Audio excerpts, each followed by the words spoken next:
dark comedy by Hassan Jamal.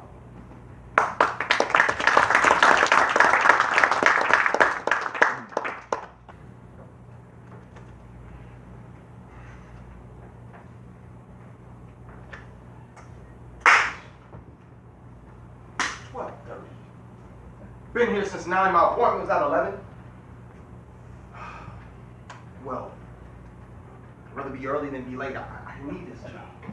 You haven't lost the last job for Joseph. Excuse me, is this Louis B. Mayor's office? Paul Robeson. You reading for this movie too? Lincoln Perry. It's a pleasure to meet you. I refuse to call you that other name. I don't mind. That's the name the world knows me as. Stephen Fetch. Well, that doesn't mean I have to call you that, and I won't. Thank you. I didn't know that you read for these kind of roles. What do you mean, these kind of roles? Oh, you're butlers, servants. Come on, Lincoln. You know as well as I do, it's only acting. You heard what Hattie McDaniel said. I'd rather make $500 a day playing a maid than $500 a year being one. Stephen Fetch, I'm sorry, this last appointment is taking longer than we thought. You know how it is with these movie stars, more trouble than they're worth. You take all the time you need. I can see you in this chair. These magazines, you won't hear peep out of it. I'm sure it won't be much longer. Oh, Mr. Robeson, it is a pleasure to meet you. Yes, I've seen all your films, and what you're doing for your race is just magnificent. I guess that was a compliment. Oh, by all means it is. But what have I done for my race? You know, how you always stand so tall with your chest sticking out and that deep voice. Oh, I see. Mr. Mayor is very anxious to meet you. I hope you don't mind waiting. He's in there with that stupid jungle bunny. I'm sorry. He's in there with that monkey, Cheetah, and Cheetah just left his personal calling card all over Mr. Mayor's desk. Can you imagine a monkey making more money than me?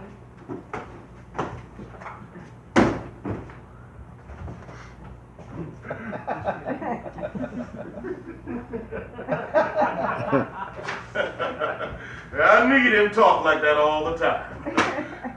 You mean they got that monkey Cheetah from them Tarzan movies in there? Yep, that's the one. Been in there for almost 2 hours. I was sitting here when he walked in. You know, he waved at me. I hear the longer you talk to Mayor, the better off your chances of getting the job. I wonder how long he'll talk to us. They must be getting ready to do a new Tarzan movie. Oh, God. Hey, wait a minute. You don't... No, that's not what they want us for. Oh, thank God. Your agent didn't tell you what this job is? No. Pretty big role. I mean, whoever gets to be opposite of James Cagney. I like Jim Cagney. He's a good actor. I've never worked with him, but I hear he shoots from the head. You know how he's rolling his shoulders a lot back and forth. I heard he learned that from watching the pimps down at Harlem. You telling me that James Cagney spent time in Harlem as a young man? How do you think he learned to dance like that? Well, I'll be. I heard a few wild stories about you, too. I don't believe none of them. Now, hold on. Wait a minute, Lincoln. I've got proof of something. Okay. Like what? The Central Avenue story.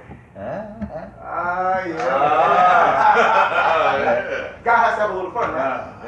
I mean, so what? I like to put the top down on my car and cruise back and forth on Central Avenue. Look, I spent $40,000 for that car. You know what kind of car that is? Yeah, Duesenberg. A custom-made Duesenberg. Well, you know, there's nothing wrong with going down and cruising Central.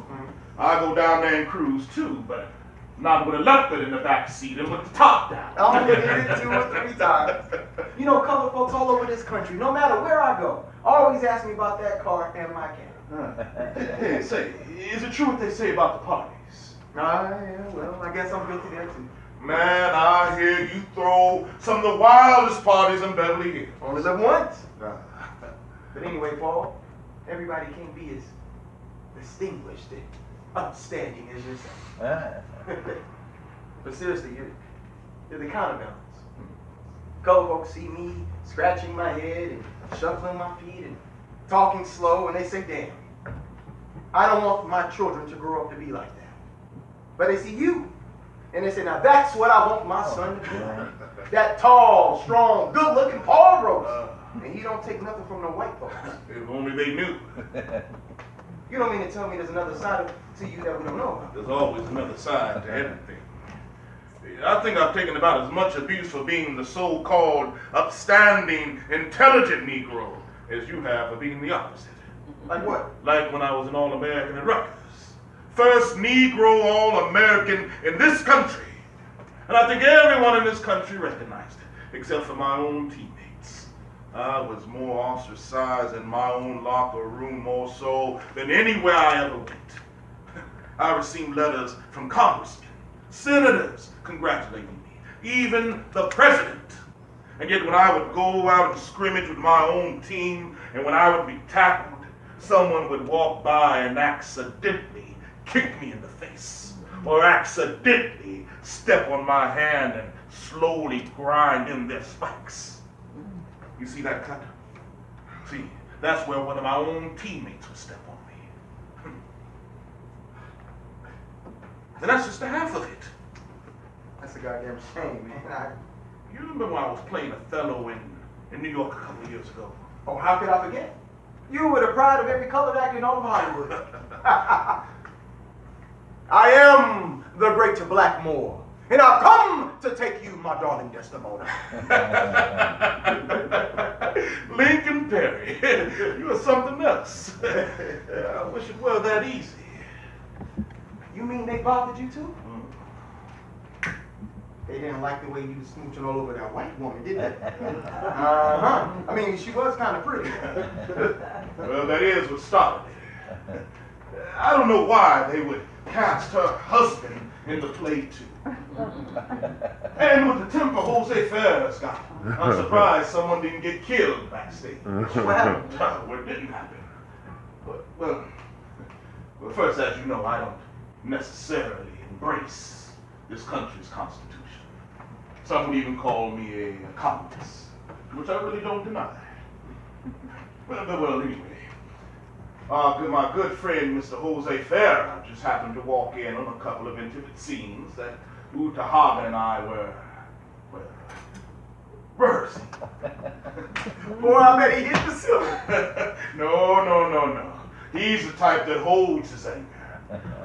When they were doing the committee hearings that Joe McCarthy was chairing about the actors that were supposed to be communists, well, my good friend, Mr. Jose Ferreira, he reported me to Senator McCarthy's committee. That bastard. And our good friend in Washington, Mr. Hoover. He's made it very difficult for me to perform overseas right now, where I have a huge fan base. He's attempting to do the same here in the U.S. Well, how can he make it difficult for you in another country? By taking away my passport, which the State Department's in the process of doing. If they succeed, and it looks like they will, I can lose millions. Millions? Yes, millions. They really like me over there. In Spain and Wales in particular. Every time I perform in one of those countries, I pack stadiums and auditoriums. My manager in New York is constantly telling me I need to learn to contain myself. Contain yourself. You think about what I should say before I say it, especially when it comes to politics. Well, you know, Paul, now that I think of it, you and I are probably the two highest paid colored actors in all the movies. We both have obligations, priorities. The kind of obligations and priorities the average Negro doesn't have. Like, I know you give to a lot of causes. You have your wife, your child, extended family, same as I. Except I don't give to as many causes as you do. But I'm working on it. Thanks. You're a lawyer too, aren't you? Yeah, real Philadelphia lawyer. I didn't practice long, though. At Rutgers, I realized I had a unique voice, a different voice. I was the first student that the choir master or the dean of the theater department would come to when they were putting on an opera. I sang lead in 5 operas at Rutgers. Swing low, sweet chariot, coming forth to carry me home. Swing low, sweet chariot, coming forth to carry me home. Not once did I see a colored face in the audience. I was standing in the wings before and after the show to look out into the audience to see if I could see any of our people. And not once did I see a colored face. I became a lawyer to make my father proud of me. He was born into slavery. My first month at Columbia Law, my professors told me they had never seen such a legal mind like mine on a student their first semester there.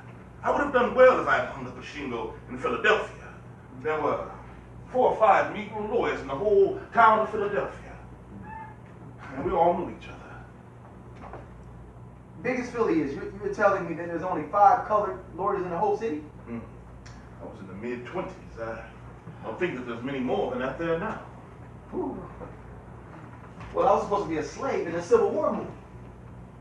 Now the script called for me to save this white woman from a band of rapists. Now, well, after she's saved, well, after I save her, I'm supposed to get a kiss on the cheek. Now, I go over to Jack Warner's to read. He tells me, no, we don't need that scene. Listen, 2 weeks later, I'm over at Flick's place on Central Avenue. Yes. I see Jack Warner himself walking up the stairs, going into a bedroom with 2 colored girls. 2! Yes! Man, I wish I had a camera and I could get into that room. I swear I'd be in every Warner Brothers movie ever made.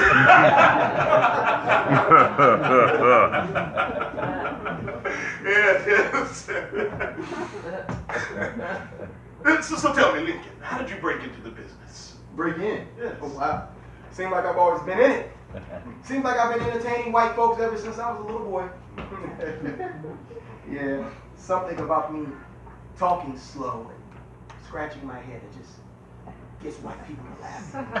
Oh, now, not just white folks. There's a lot of Negroes think you're funny, too. You know, Paul, I don't like to be hungry. So I learned at an early age that if you make other people happy, in return they may make you happy. And, you know, by giving you money. See, watch. Step and fetch it, Mr. Robeson. Mr. Mayor should be with you soon. Hey, we ain't moving it, son. It's not even in here. See, we's right here, you know. Honestly, I would have kicked that monkey out hours ago. Evan, just what is it that this monkey wants that Mr. Mayor isn't willing to give it? Now, Mr. Robeson, you know that I can't talk about that. I'm just asking. Come here. Yes. He wants his own contract.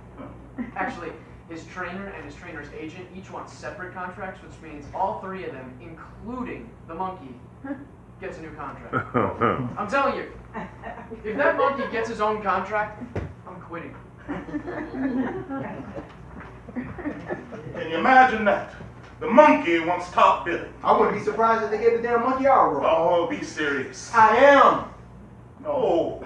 Now, things are going to get better.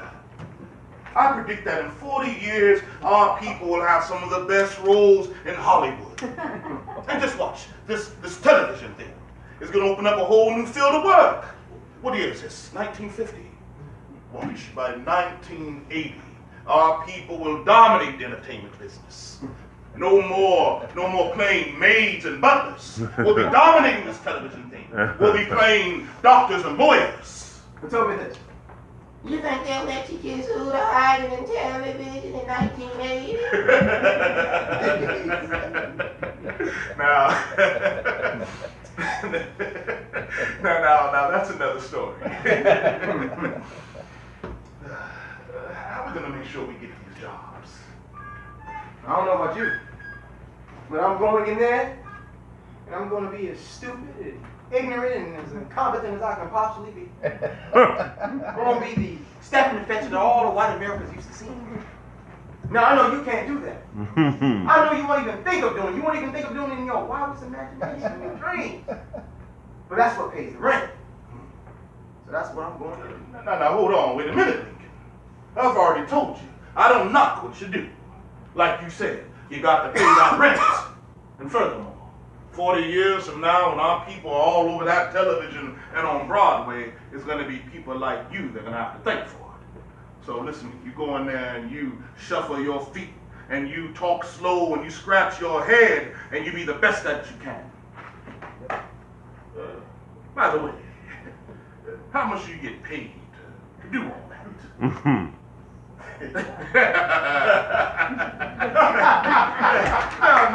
Now, come on now, Lincoln, tell me, just for curiosity's sake, mind you, only for curiosity's sake, how much you get paid on an average? Oh, come on, Paul. You know that's personal. Yeah, you're right. I should never have asked.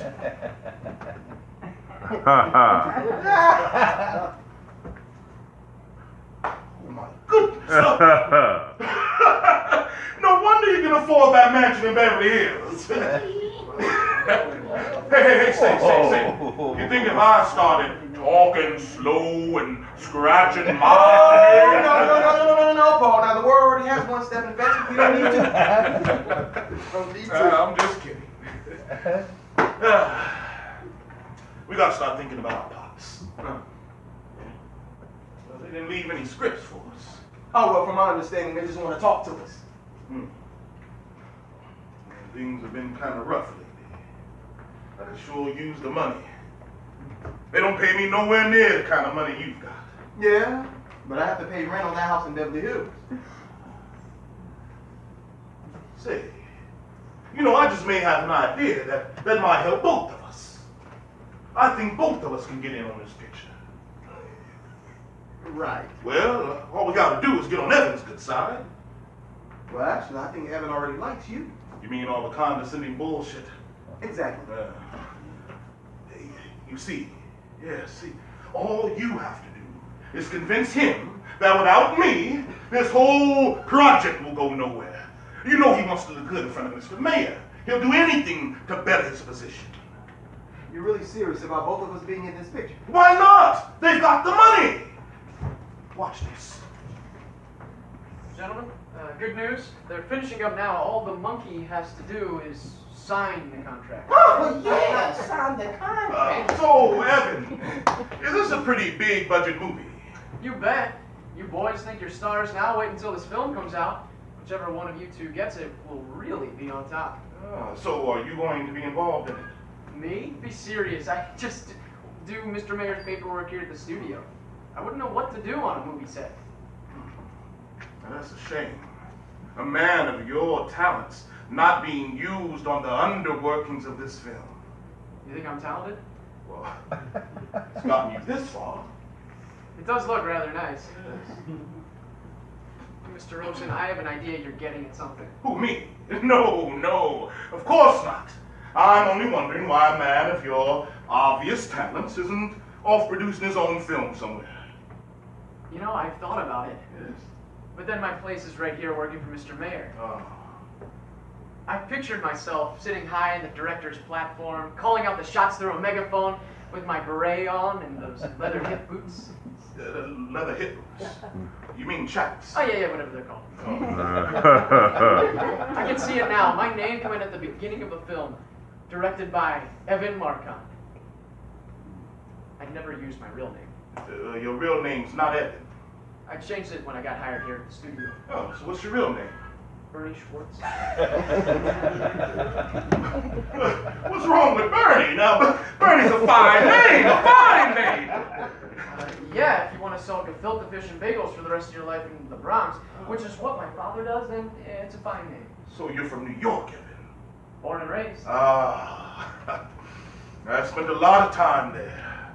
Othello, Emperor Jones, Midnight Follies. The Great White Way. But Harlem is where I spend most of my time. I've been to Harlem once. Once. I was sleeping and missed my stop on the trolley. When I woke up, we were at the end of the line in Harlem. So what did you do? Tried to blend in with the scenery and wait for the trolley leaving. Yeah, Mr. Evans, I'm sure you blending in Harlem real good. Evan, I know how your dream of sitting on the director's platform and wearing leather can come true. Now, Mr. Robeson, you are planning something. Well, look. Both me and Lincoln, step and fetch it. We have fans all over the world. If Mr. Mayor were to put both of us in this film, it just may double the drawing power, and in turn double the gross earnings. Now, Evan, you know Louis B. Mayer would just love that. You know, the bottom line on everything that comes out of the studio is money. Yes. Hold on. Wait a minute. What did I tell you? All we have to do is let Evan know how profitable this picture would be with both you and me. That was smart. I just hope it doesn't backfire. How could it backfire? I guarantee you, when Evan comes out of Mayor's office, this whole picture's going to be different. Well, let's just hope so. Where in the world did you learn to talk to white people like that? Just living with them, I guess. Ah, that's right. You did go to one of those Ivy League schools. Yes. Yeah. I spent 7 years living around white folks. I guess I should know a little bit about how to speak to them. You know what the secret is, right? Never let them rub the top of your head. No, let 'em what? Rub the top of your head. Because they think it brings them good. Good luck. Gentlemen, good news. Hey, you ready for this? Mr. Mayor thinks that my idea is great, and he wants to sign you both to contract. But something even better, he thinks that Cheetah would also be good in it. The monkey. Oh, wait a minute, Evan. Now, we never mentioned anything about that monkey. What did you go on there and do? Well, just like you said, I told Mr. Mayor how the bottom line would be more money. I knew he would agree with me. Oh, Mr. Evans, how does the monkey fit in this? See, that's where it starts getting good. Mr. Mayor said that since there's so much resemblance between you people and monkeys, he thought he would fit right in.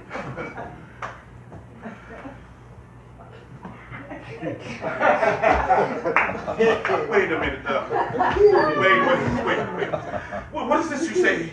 That who looks like a monkey? Mr. Mayor said that he thinks that there's so much of a resemblance between you two and the monkey that Cheetah should be in it too. What's the matter? I mean, with the flat nose and the lips and Africa and all. Something mentioned. Is something wrong here? No. He's just getting a little nervous. That's all. So Evan, does the mayor have a plot? Not at the moment, not really. But he did say something about bringing Lena Horne in too, and the monkey falls in love with Miss Horne. Well, A monkey falls in love with Lena Horne. Stephen Fetchit, what happened to your voice? My name isn't Stephen Fetchit. It's Lincoln Perry. And you can call me Mr. Perry just like you call him Mr. Robeson. Well, I'm sorry if I offended you, Mr. Perry. Evan.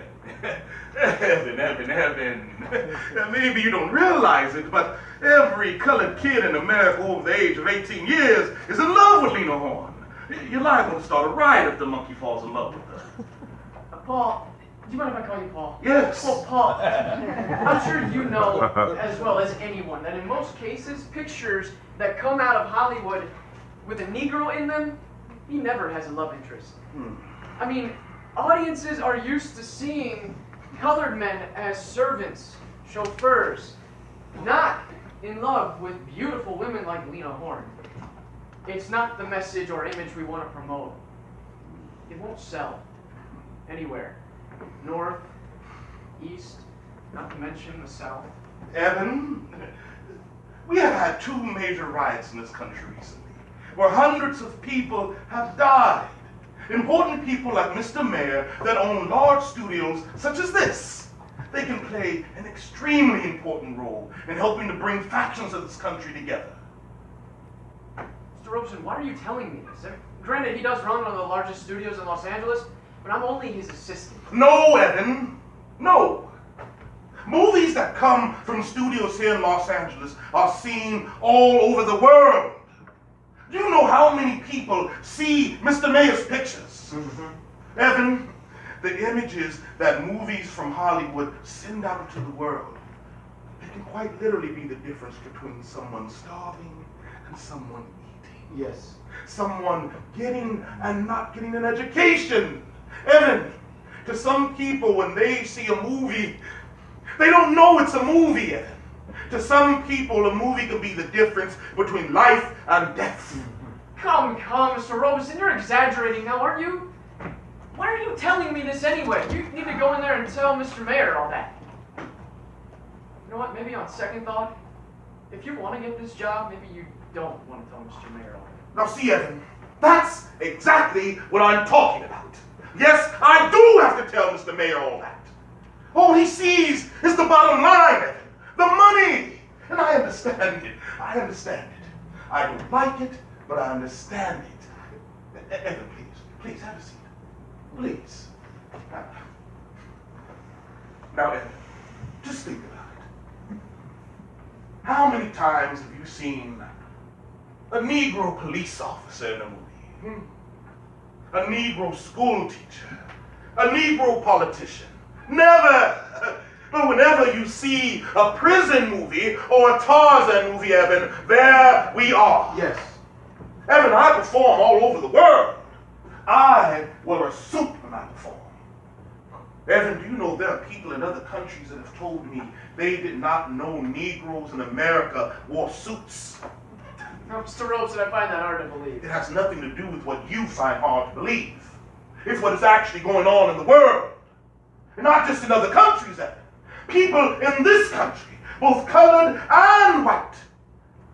Evan, they believe anything they see on that movie screen. The white store manager that follows the Negro kid around just waiting to catch him steal. Because every colored man he's ever seen in a movie was a thief. The white cop that breaks up a fight between white and colored guys on the New York docks arrests the black colored guy. While the whole time the white guy is saying, I started the fight, as the police officer is slamming the colored kid into the paddy wagon and responding, yes, I know, but I can't arrest you. Mr. Robeson, I told you, I grew up in New York. All this is completely foreign to me. I don't know anything about black people and white people fighting on the docks. Evan, have you ever gone to the docks when you were living in New York? Well, no, I had no reason to go down there. You see, Evan, that's what I'm talking about. Evan, I've been to every casting director in this town. And they know not to call me to read for the role of an African with a bone in their nose in a Tarzan movie. They know not to call me to play Jane Cagney's cellmate in a prison movie. And I like Jim Cagney's work. I just don't take those kind of roles. Evan, do you know the position and the condition black people will be in this country if every role offered to Negroes was a negative one? Evan, in 60 years, television is going to be the next big thing. My God, I hope casting directors aren't only giving Negro kids thug and hoodlum roles. White cops will be shooting dead Negro kids in this country every other week on the streets. Evan, Negro lives matter. White lives matter. All lives matter. Yes, Evan, you're right. All lives do matter. And that's why I refuse to play the role of an ex-con in a movie. I can't be that kind of role model. Well, Evan, tell me this. If Lena doesn't want to do it, who would you get? Probably Dorothy Dandridge. Mr. Perry, what happened to your voice? You don't sound the same. Well, yeah, well, after hearing your assessment of Negroes in Hollywood, maybe you ought to get used to hearing it. Because this might be the way I start talking from now on. You know, I'm not sure that that's going to work. At least not in this picture. That voice has made you a very wealthy man, Mr. Perry. I better tell Mr. Mayor about all this, your new voice and all. I don't know about your attitude. Now can you imagine that? He wants to have that damn monkey having an affair on screen with one of the most beautiful women in Hollywood. Yeah, they're both crazy, both him and Mayor. And what about this business about Negroes working well with monkeys? It shows you how he thinks, how he feels. My brother said you couldn't pay him to live in Los Angeles. Hell, he lived out here for a year, and hell, he moved back to Mississippi. He said, at least in Mississippi, they call you a nigga to your face. They are. You know, I thought I could make a difference. Because I could make them laugh. Nah, I can't work for these people. Yeah, I'm out of here, too. Let's go have a drink. Yeah. Yes, Mr. Perry. In order to keep this bill, Mr. Mayor agrees with me. Mr. Perry, gentlemen, Mr. Robeson? Now where did they go? Damn! There go my leather hip boots.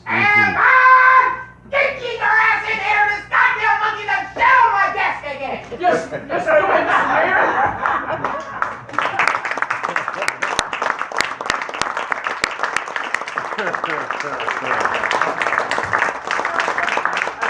Ha ha ha.